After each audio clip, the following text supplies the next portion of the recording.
Hi, today we're going to read a story from it's a little children's book, but I do love this story. It's a story about Hansel and Gretel, and this story is just so famous story. Everybody, all the little children loves to hear the story. So today I'm going to do this story for grown-ups. Hansel and Gretel lived in a damp little cottage on the dark side of long lost wood. Their mother had died one frosty day, so their father had married a new wife who was not as sweet as she seemed. In fact, she was as bad as a rotten apple.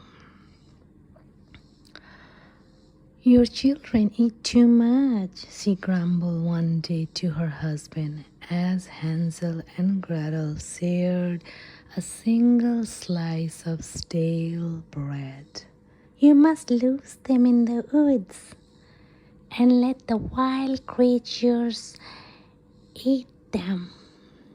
Their father was shocked.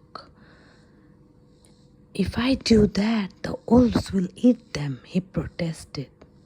"And if you don't, we will die of hunger," snapped the nasty stepmother. "Take them away tonight."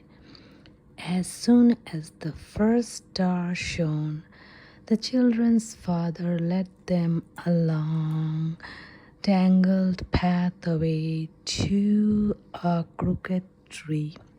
"My dears," he groaned, "wait here while I search firewoods."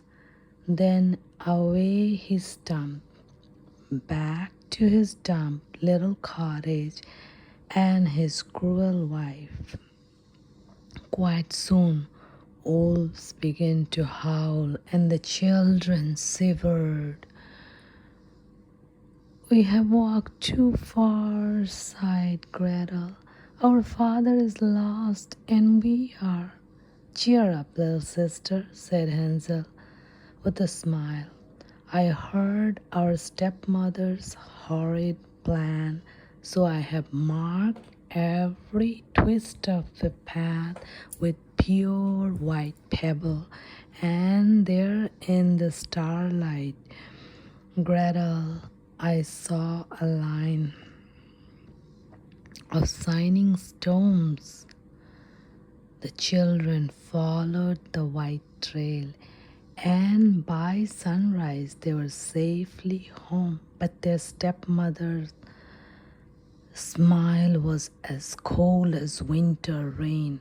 "Husband," she hissed, "see how your two pests torment me. Tonight you must lose them forever." She gave each child a morsel of stale bread, and when their father led them through the long lost wood, they followed him sadly.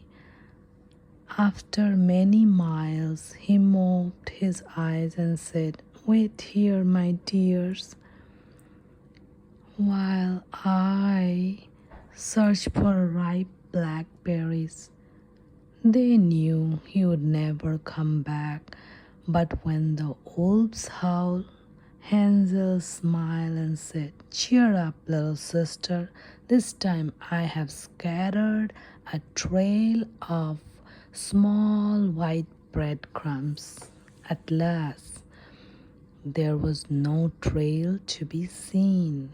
Hungry birds had stolen every crumb, so the two children slept on a bed of brown leaves. In their dreams they saw a white dove hoof. "Follow me, follow me." When they woke up in the misty morning, there was a white dove fluttering away. "Let's follow her," said Hansel. "Things can't get any worse." Almost at once, the children saw a wonderful cottage made from gingerbread and sweets. Their mouth watered, and soon they were nibbling delicious chunk of walls and windows. Suddenly, a sugar-sweet voice said, "Come in, my dears, and warm yourselves." An old lady stood by the door, and the children forgot to be frightened.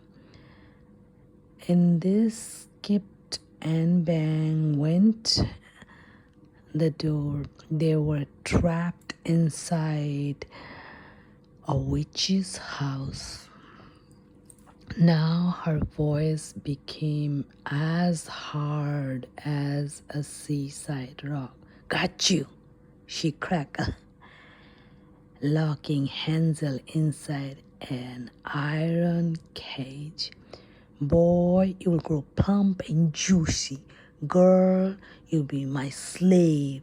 Poor Hansel, the witch fattened him up until he was brown as a gobstopper. Poor Gretel, she ate nothing but scraps from the cat's saucer. At last, the witch struck. "Girl, build up the fire. I want boy pie for my tea." "I'm very sorry," said Gretel politely, "but I never cooked a boy pie before. Do you think the oven is hot enough?" The witch stamped her foot and peered into the oven. "Oh, it's hot, hot," she screamed. And no wonder Gretel had pushed her inside and slammed the door. In moments, Hansel was free. The two children grabbed the witch's treasure and raced outside to find the white dove watching for him. Of course, the dove led them home by the shortest way, and when they saw their father, he had a warm smile as summer's sun. Astonishingly, their stepmother vanished one day, so all three of them lived happily ever after with witches' treasure, gold, and money, and they had never had any problems getting food. The end. Thank you.